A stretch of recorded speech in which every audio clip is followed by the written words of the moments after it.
Hello guys, আসসালামু আলাইকুম। Travel mixer চ্যানেলে আপনাকে আবারও স্বাগতম। Welcome to my channel. আজকে আমি আপনাদেরকে কোভিড-19-এর আগে পরিবারকে নিয়ে ইন্ডিয়া ভেলোর গিয়েছিলাম তার কিছু অংশ তুলে ধরব। বর্তমানে আমরা এখন ট্রেনে অবস্থান করছি।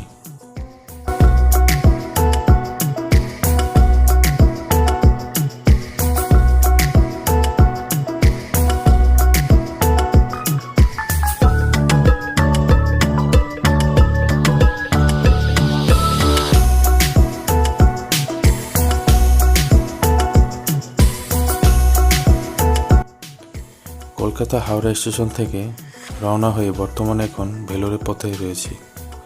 একটানা 32 ঘন্টার মতন আমরা ট্রেনে ছিলাম। এই ট্রেনে বসেই আমাদের খাওয়া দাওয়া ঘুম সারতে হয়। বৈদ্যুতিক ট্রেনটি এত জোরে চলার পরও মনে হচ্ছিল যে পথ শেষ হচ্ছে না। জীবনেই প্রথম যে টানা 32 ঘন্টা ট্রেনের ভিতর ছিলাম।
অবশেষে আমরা দীর্ঘ জার্নির পর ভেলোরে পৌঁছালাম।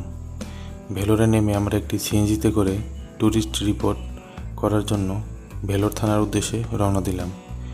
যদিও আমরা এখানে ঘুরবার জন্য আসিনি, এসেছিলাম ডাক্তার দেখানোর জন্য। যেহেতু এটি আমার একটি ট্রাভেল ব্লগ, তাই এখানে মেডিকেল বিষয়টি এখানে আনছি না, তাই স্কিপ করে গেলাম।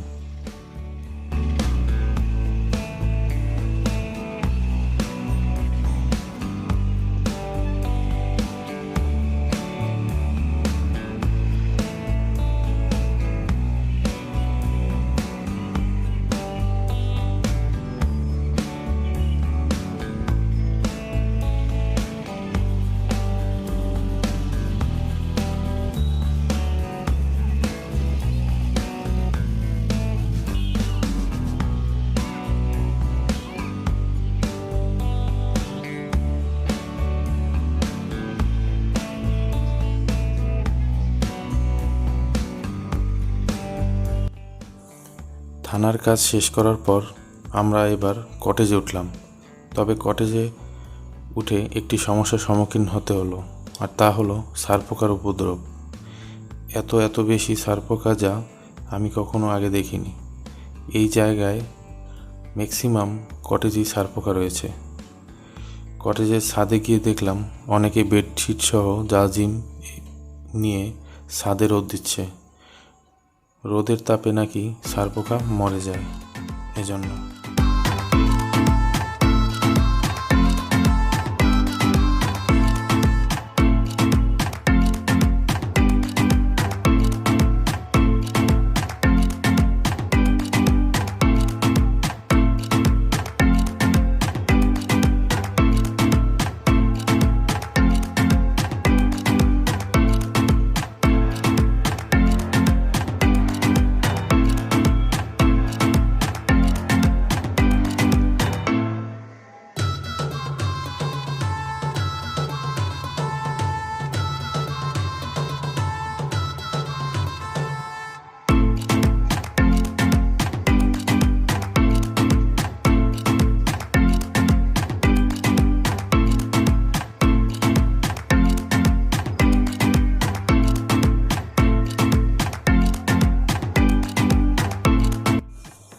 তো গাইস, পরের দিন আমরা খুব সকালে ভেলোর ফোর্টে ঘুরতে আসি।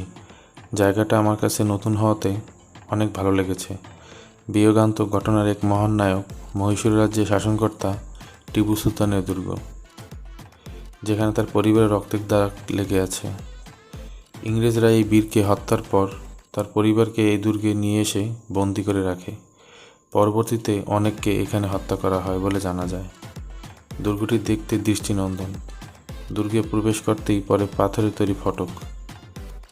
এছাড়া দুর্গের চারপাশে রয়েছে বিশাল আকারের পরিখা, যা 60 থেকে 120 মিটার পর্যন্ত প্রশস্ত। এই দৈর্ঘ্য 2.65 কিলোমিটার। শত্রুর আক্রমণ থেকে রক্ষা পেতেই এই পরিখা খনন করা হয়। পাথর দিয়ে তৈরি সুউচ্চ দেয়ালগুলো এতটাই মজবুত যে সামান্যতম ক্ষয়ে যায়নি। বছর পর বছর কালের সাক্ষী হয়ে দাঁড়িয়ে আছে। দুর্গের চারপাশে রয়েছে 4টি ওয়াচ টাওয়ার। এর মাধ্যমে ওই সময় শত্রুর গতিবিধি লক্ষ্য করা হতো। টিপু সুলতান মূলত বেঙ্গালুরের শ্রীরঙ্গপত্তন অঞ্চলের একটি দুর্গ থেকে রাজ্য শাসন করতেন। তার এক পাশে বয়ে গেছে কাবেরী নদী। বর্তমানে সেটি দক্ষিণ ভারতের কন্নড় রাজ্যের মান্ডিয়া জেলায় অবস্থিত, যেখানে এখনও ঠায় দাঁড়িয়ে আছে তার গড়ে তোলা রাজপ্রাসাদ। বাবা হায়দার আলীর মৃত্যুর পর 1782 সালে তিনি ক্ষমতায় আরোহণ করেন।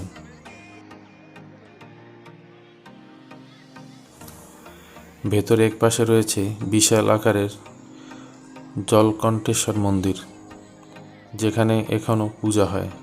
মূলত এই দুর্গটি স্থাপন করেছিলেন বিজয়নগর সাম্রাজ্যের রাজা বিজয়নগর।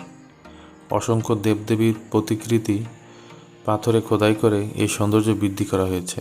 শতাব্দীর পর শতাব্দী বয়ে গেলেও সব কিছু এখনও অক্ষত রয়ে আছে। মন্দিরের ভেতরের আঙ্গিনায় ছোট ছোট আরও অসংখ্য মূর্তি রয়েছে। আমরা ঘুরে ঘুরে পুরো মন্দিরের স্থাপত্য অঙ্কন শিল্প দেখছিলাম আর ভাবছিলাম 400 বছর আগেও শিল্পচর্চার তারা কত অগ্রগামী ছিল।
তো এরপর আমরা ভেলোর ফোর্ট থেকে বের হয়ে আবার সিএনজিতে করে শহরের কাছেই পেরিয়ার নামক শিশু পার্কে ঘুরতে গেলাম। মাসটি ছিল মার্চ মাস, তাই এখানে অনেক গরম ওয়েদার ছিল। তাছাড়া এই শহরটির চারপাশে বড় বড় পাহাড় দিয়ে ঘেরাও হওয়াতে পাহাড়ের সব গরমের ভাব এসে পড়তো, যার কারণে গরমটা অনেক বেশি লাগছিল।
এরপর আমরা পরের দিন রাতে ট্রেনে করে চেন্নাইয়ের উদ্দেশ্যে রওনা দেই।